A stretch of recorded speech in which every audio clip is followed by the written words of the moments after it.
ప్రియమైన సహోదరి సహోదరుడా, ప్రభువైన యేసుక్రీస్తు వారి నామం పేరిట మీ అందరికీ శుభవందనాలు.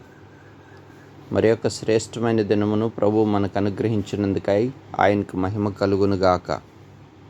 నిజంగా దేవుడు గత 5 మాసములు తన కృపలో జ్ఞాపకం చేసుకొని 6వ మాసంలోనికి మొదటి దినంలోనికి ప్రభు మనల్ని సజీవుల లెక్కలో ఉంచాడు. మరొక దినమును మనకు అనుగ్రహిస్తూ వస్తున్నాడు. గత 5 మాసముల కాపుదలను బట్టి దేవునికి ఎంతైనా కృతజ్ఞత కలిగిన వారముగా మనం ఉండాలి.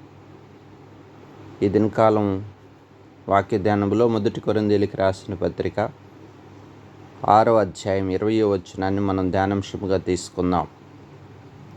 మీరు మీ సొత్తు కారు, విలువ పెట్టి కొనబడిన వారు కనుక మీ దేహముతో దేవుణ్ణి మహిమపరచుడి. మీ దేహముతో దేవుణ్ణి మహిమపరచుడి. మీరు మీ సొత్తు కాదు, మీరు విలువ పెట్టి కొనబడిన వారు. అవును కదా ప్రియ సహోదరి సహోదరుడా, సంఘమైన మనము లోకస్తులు, అన్ని జనులు వంటి వారు కాదు. మనం విలువ పెట్టి కొనబడిన వారు అంటే వెండి బంగారముల వంటి క్షయమైన వస్తువులతో కొనబడిన వారము కాదు, కానీ ప్రభువైన యేసుక్రీస్తు వారి యొక్క రక్తములో, ఆయన రక్తము ద్వారా మనల్ని విమోచించి కడిగి పవిత్రపరిచి ఆయన సొత్తుగా మనల్ని ప్రత్యేకపరుచుకొని కొనుక్కున్నాడు.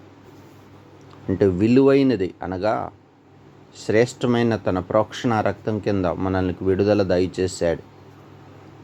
ఈ దేహము దేవుడు మనకిచ్చిన గొప్ప ఆధిక్యత. విలువ పట్టి కొనబడిన ఈ దేహముతో, ప్రత్యేకపరచబడిన ఈ దేహముతో దేవుణ్ణి మహిమపరచాలి. చూడండి, ఈ దేహము, ఈ శరీరము ఎన్నో ఆశలతో కొట్టుమిట్టాడిద్ది.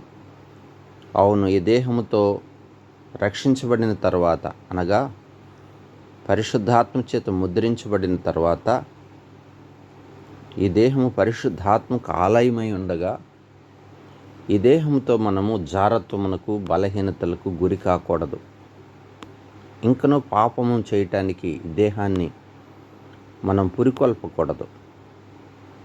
మనలో నివసించువాడు మరి లోకములో ఉన్నవాడి కంటే గొప్పవాడు కనుక మరి వేశ్య సాంగత్యము, విగ్రహారాధన, వ్యర్థమైన కార్యాలు, నేత్రాస, శరీరాస, జీవపు డంబాలకు ఈ దేహాన్ని దూరపరచాలి.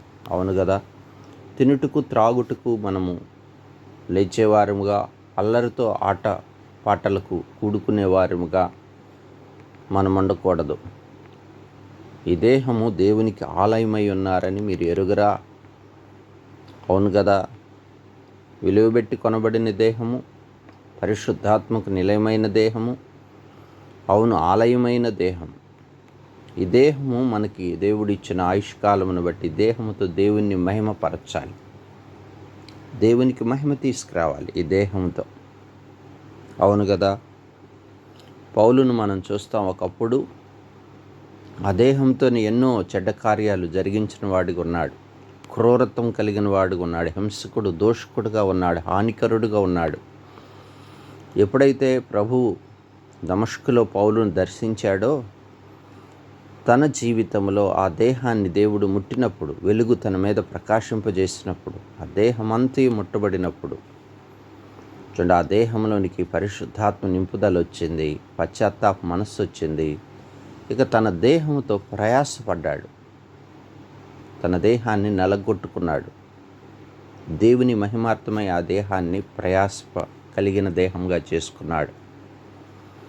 అవును, తన జీవితంలో ఆ దేహంతో ఎంతో బాధను, శ్రమను అనుభవిస్తున్నప్పటికీ, దేహంలో ముళ్ళున్నప్పటికీ దేవుని కొరకు ఆ దేహం మహిమార్థమై తను జీవిస్తూ వచ్చాడు. అనేక ప్రాంతాలకు సువార్త ప్రకటించాడు. ఆ దేహంతో కొరడా దెబ్బలు తిన్నాడు. అవును, ఆ దేహము చివరకు హతసాక్షిగా మరి ఉన్నాడు తన జీవితంలో.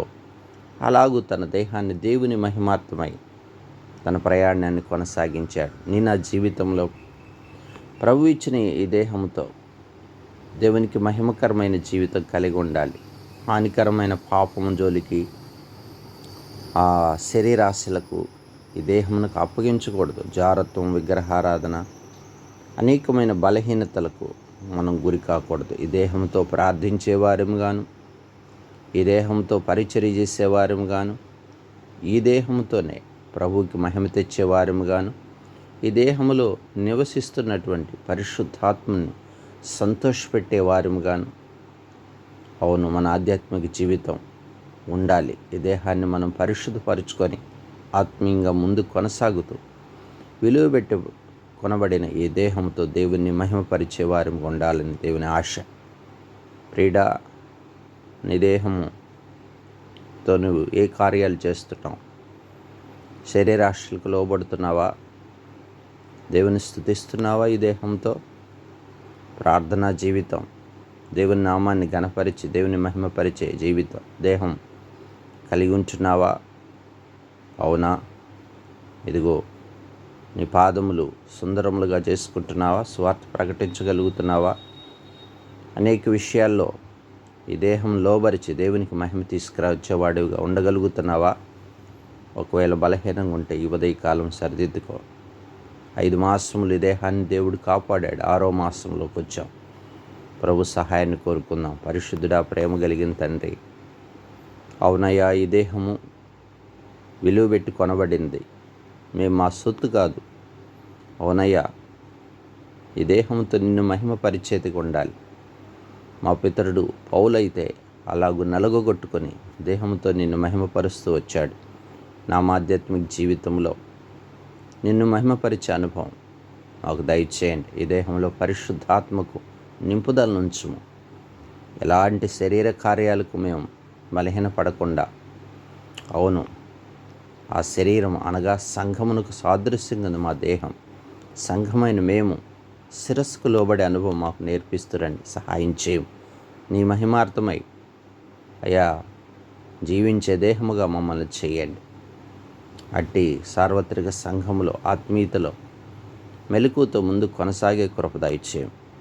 ఈ దినమంతా మీ కృపలో బలపరుస్తారండి. నూతన పరచుము, సంఘమును ఉజ్జీవింపజేయము, అనే జనులకు రక్షణ దయచేయం.